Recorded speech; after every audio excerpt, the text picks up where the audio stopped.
Good afternoon तपाईँ सम्पूर्णलाई। आज चाहिँ मेरो छुट्टी रहेको छ। म चाहिँ घरै बसिरहेको छु। बाहिरको वेदर चाहिँ एकदमै चिसो रहेको छ। आज चाहिँ फिल लाइक -29 रहेको छ। हिजोसम्म ठिकै थियो अनि आज चाहिँ वेदर सडनली डाउन भएको छ। अनि म चाहिँ बिरामी भएर म 3 दिन घर बसेँ कि। अनि 3 दिनको समयलाई त युटिलाइज गर्नु पर्यो। स्पेसली चाहिँ मलाई जब फ्री टाइम पायो भने चाहिँ म नोभलहरू पढ्ने गर्छु। 2025 मा पनि मैले कति धेरै नोभलहरू पढेँ कि।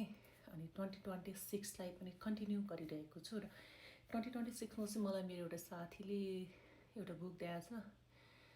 It is such a nice book है।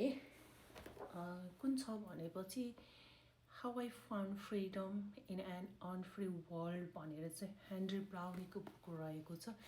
यस्तो राम्रो बुक रहेको छ यो है।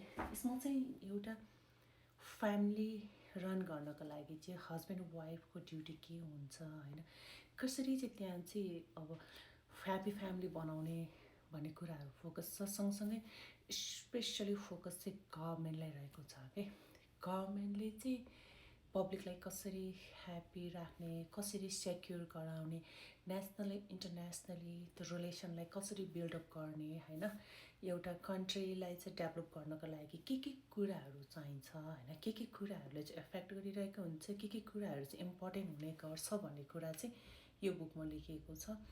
मैले चाहिँ रिसेन्टली सुरु गरेको भएकोले गर्दाखेरि म 150 पेजमा छु।